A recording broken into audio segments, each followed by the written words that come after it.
আসসালামু আলাইকুম প্রিয় আপুরা, কেমন আছেন সবাই? আশা করি সবাই অনেক অনেক ভালো আছেন, সুস্থ আছেন।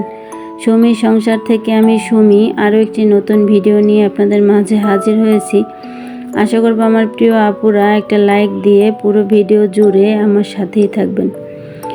আমার আজকের এই ভিডিওটি অনেক দিন আগের একটি ভিডিও, এতদিন আমি শেয়ার করতে পারিনি, তো আজকে আমার আপুদের সাথে শেয়ার করছি। আজকে বাইরে অনেক সুন্দর রোদ উঠেছে, তো ভাবলাম ঘরে কিছু মশলা আছে সেগুলোকে শুকাতে দেই। তো মশলার সাথে আমি কিন্তু কিছু ছোলা বুটও নিয়ে নিয়েছি, এগুলো খোসা ছাড়ানো বুটের ডাল আর কি। এগুলো আমি রোদে দেব, আর সাথে রোদে দেব কিছুটা পরিমাণ জিরা। তো আমি জিরা একটু বেশি পরিমাণ কিনে রাখি, এতে দামটাও একটু কম পড়ে আর নিত্যদিন কেনার ঝামেলা থাকে না। আর সাথে দিয়ে দেব কিছুটা পরিমাণ দারুচিনি, এখানে 500 গ্রামের মতন দারুচিনি আছে। তো এই দারুচিনিগুলোকে আমি কিন্তু ধুয়ে তারপরে শুকাই, কিন্তু আজকে আমি ধোবো না, আজকে এভাবেই আমি শুকা দিয়ে দেব। আর ঘরে কিছুটা পরিমাণ শুকনা মরিচ ছিল, সেগুলোকেও কিন্তু আমি শুকানোর জন্য একটা প্লেটে নিয়ে নিলাম। মরিচগুলো শুকিয়ে রাখলে কিন্তু অনেক দিন ভালো থাকবে আর এগুলোর মধ্যে ধুলো পড়ে যাবে না। তো সবগুলোকে একসাথে নিয়ে আমি কিন্তু এখন ছাদে চলে যাব শুকাতে দেওয়ার জন্য। আর আজকে যেই পরিমাণ রোদ উঠেছে, এক রোদেই কিন্তু এই সবগুলোই শুকিয়ে যাবে। আমি সব কিছু শুকানোর জন্য ছাদে নিয়ে এসেছি, ছাদে শুকাতে দিয়ে নিচে এসে দেখি বাসায় মেহমান এসেছে, তো তাদের জন্য একটু চা নাস্তা জোগাড় করছি। তো আমি মেহমানের জন্য দুধ চা বানাবো, আমি কিন্তু রান্না করতে নিয়েছিলাম, তো সেই রান্নার কাজ রেখে গুছিয়ে মেহমানকে চা দিয়ে দিয়েছি। আর দুধ চা বানানোর জন্য দুধের প্যাকেটটা কেটেছিলাম, সেটাকেও আমি জারে ভরে রাখলাম। মাংস রান্না করার জন্য মাংসটাকে আমি মশলা দিয়ে মাখিয়ে রেখেছিলাম আগেই, তো তেলটা দেওয়া বাকি ছিল। সেই তেলটাকে এখন দিয়ে একটু নাড়াচাড়া করে মাংসটা আমি রান্না করার জন্য কিন্তু বসিয়ে দেব। আর এখন পর্যন্ত যেসব আপুরা আমার ভিডিওর সাথে আছেন তারা মনে করে একটা লাইক দিয়ে দিবেন। আর আমি আমার প্রিয় আপুদের ভিডিও যখন দেখা শুরু করি তখন মনে করে আগে লাইক দিয়ে দিই, কারণ অনেক সময় ভিডিও দেখতে দেখতে লাইক দিতে কিন্তু মনে থাকে না। আর আমি আমার প্রিয় আপুদের ভিডিও যখন দেখা শুরু করি চেষ্টা করি ফুল ওয়াচ করার জন্য, কখনোই একটু 2 মিনিট 3 মিনিট দেখে চলে যাই না। যখন সময় থাকে তখন কিন্তু বসে পুরো ভিডিও দেখে বড় একটা কমেন্ট করে যাই। আর যখন সময় থাকে না তখন কিন্তু চালিয়ে রেখে ফুল ওয়াচ করে দেই। তো আমার ধনিয়া রোদে দিতে মনে ছিল না, আমি এবার ধনিয়াটাকেও একটু নিয়ে নিলাম। তো একটা প্লেটে নিয়েছিলাম, প্লেটটা একটু ছোট হয়ে গিয়েছে, সেজন্য 2 ভাগ করে এগুলোকে এখন রোদে দেব। এগুলো কিন্তু লাগানোর জন্য আনা হয়েছিল, কিন্তু এগুলোতে গাছ হয় না দেখে আমি খেয়ে ফেলবো এখন।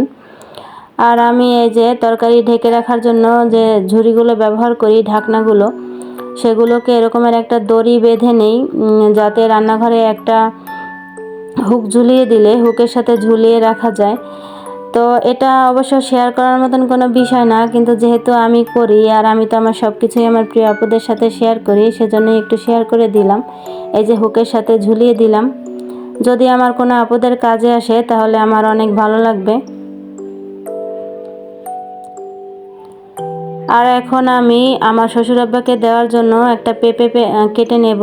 এই পেঁপেটা আমার গাছে পেকেছে, তো পেঁপেটা আপুরা তো জানেন আমার পেঁপে গাছটা বারান্দার গ্রিলের বরাবর একদম, পেঁপেগুলো হাত দিয়েই পারা যায়, কিন্তু পেঁপেটা একটু বড় বিধায় গ্রিলের ফাঁক দিয়ে আনা যাচ্ছিল না।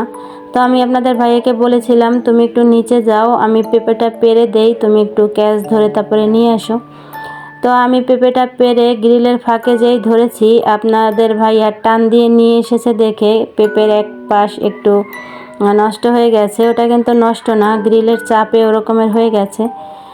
তো আমার সবজি রান্না করা কিন্তু হয়ে গেছে, তো সবজি একটু বেশি করে রান্না করেছি দেখে আমি 2 বাটিতে পেরে রাখলাম, পুরোটা খাওয়া হবে না। আর মাংসটা কিন্তু ভালো করে কষিয়ে নিয়েছি। আর মাংসটা আমি আলু দিয়ে পাতলা ঝোল রান্না করব, সেজন্য এখন ঝোলের পানিটা আমি গরম করে পরিমাণ মতন দিয়ে দিলাম। আর শেষের দিকে একটু ভাজা জিরার গুঁড়ি দিয়ে আমি মাংসটা কিন্তু এখন নামিয়ে ফেলবো। এরকম গরুর মাংসের পাতলা ঝোল আলু দিয়ে আমার বাসার সবাই পছন্দ করে, সেজন্য মাঝে মধ্যেই কিন্তু রান্না করতে হয়। আর দুপুরের জন্য ভাত বসিয়ে দিলাম।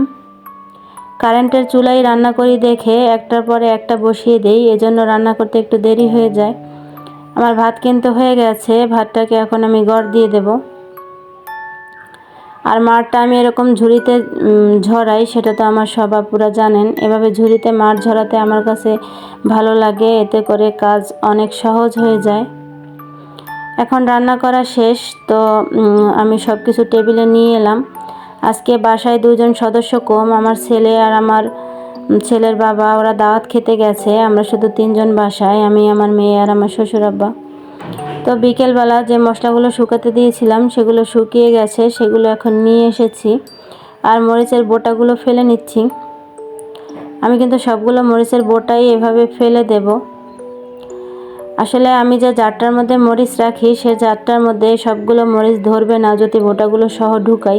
আর এগুলো রোদে দেওয়াতে তো একদম মচমচা হয়ে গেছে, বেশি চাপাচাপি করা যাবে না। তো খোসাগুলো বোটাগুলো ফেলে দেওয়াতে একটু জায়গা কম লাগবে। আর এই মরিচের মধ্যে নষ্ট যে মরিচগুলো ছিল সেগুলো একটা আলাদা জারে ভরে নিলাম, এগুলো আগে খেয়ে ফেলবো। আর যে মরিচের বোটাগুলো ফেলে রেখেছিলাম সেগুলো একটা জারের মধ্যে ভরে নিয়েছি। এখন এই মরিচগুলো অনেক দিন ভালো থাকবে। সামনে যেহেতু বর্ষার দিন আসছে, বর্ষার দিনে তো মরিচে ভুলা পড়ে যায়, এরকম করে রাখলে আর ভুলা পড়বে না। আর আমি বাকি যে মশলাগুলো রোদে দিয়েছিলাম সেগুলোও কিন্তু জারে ভরে নিয়েছি। আর দারুচিনিগুলো আমি ছোট ছোট করে ভেঙে রাখবো, এত বড় বড় তো আর জারে রাখা যাবে না। তো আমি রেগুলার যে সাইজ ব্যবহার করি তরকারিতে, সেই সাইজের করে আমি সবগুলো দারুচিনি কিন্তু ভেঙে নিয়েছি। আর এখান থেকে একদম ছোট ছোট যে দারুচিনিগুলো আছে সেগুলো কিন্তু আমি আলাদা করে নিয়েছি। ওগুলো দিয়ে আমি গরম মশলার গুঁড়া তৈরি করব, এখানে কিছু এলাচ মিশিয়ে। তারপরে তো বুটের ডালগুলো যে শুকিয়ে রেখেছিলাম সেগুলো জারে ভরে নিচ্ছি। আর এই বুটের ডাল রান্না করা খেতে আমার বাচ্চারা অনেক পছন্দ করে। আর এগুলো দিয়ে কিন্তু আমি বুটের হালুয়াও তৈরি করি। আর এখন কিছু ভালোবাসার জিনিস শেয়ার করছি। এই জিনিসগুলো আমার আব্বু সুদূর বরিশাল থেকে আমার জন্য কুরিয়ার সার্ভিসে করে পাঠিয়েছে। আমাদের দেশি যে মুড়িগুলো আছে সার ছাড়া ভাজা, সেগুলো আমার কাছে খেতে অনেক ভালো লাগে দেখে আমার আব্বু সুদূর বরিশাল থেকে এগুলো আমার জন্য কুরিয়ার সার্ভিসে পাঠিয়েছে। আর পাঠিয়েছে কিছু মরমা, এগুলো হচ্ছে শশার বড় ভাই। এগুলোকে কার এলাকায় কী নামে ডাকে আপনারা কমেন্ট করে আমাকে জানাবেন। এগুলো কিন্তু কাঁচাও খাওয়া যায়, আবার রান্না করেও খাওয়া যায়। আর পাঠিয়েছি কিছু নারিকেল। একটা মজার কথা কি জানেন আপুরা, এই নারিকেলগুলো যে গাছটাই হয়েছে সেই গাছটা আমার হাতে লাগানো। ছোটোবেলায় আমি আমার আব্বুর সাথে একসাথে এই নারিকেল গাছটা লাগিয়েছিলাম, সেই গাছে এই নারিকেলগুলো হয়েছে। তো আব্বু সেটাই বলছিল যে তোমার হাতে লাগানো গাছের নারিকেল তোমার জন্য পাঠালাম। তো আরও কিছু নারিকেল পাঠিয়েছে, এখানে জায়গার স্বল্পতার কারণে সেগুলো আনা হয়নি। আর এই যে একটা দুর্মূল্য জিনিস, এটা হচ্ছে খই বাজার যে ধানটা থাকে সেই ধান। আসলে আমার মেয়ে তার নানুর কাছে আবদার করেছে যে খই খাবে। এখন কিন্তু খইয়ের ধান সচরাচর বেশি একটা পাওয়া যায় না। তো আমার আম্মা অনেক কষ্টে এখানে 5 কেজি ধান সংগ্রহ করেছে। আর নারিকেলগুলো কুড়িয়ে ফ্রিজে রাখবো, না হলে তো নষ্ট হয়ে যাবে। তো নারিকেল কুড়ানোর দায়িত্বটা আমার মেয়েকে দিয়েছি, যে ও 2-3 দিনে এই নারিকেলগুলো আমাকে কুড়িয়ে দেবে। আজকের ভিডিও এই পর্যন্তই। সবাই ভালো থাকবেন। আল্লাহ হাফেজ।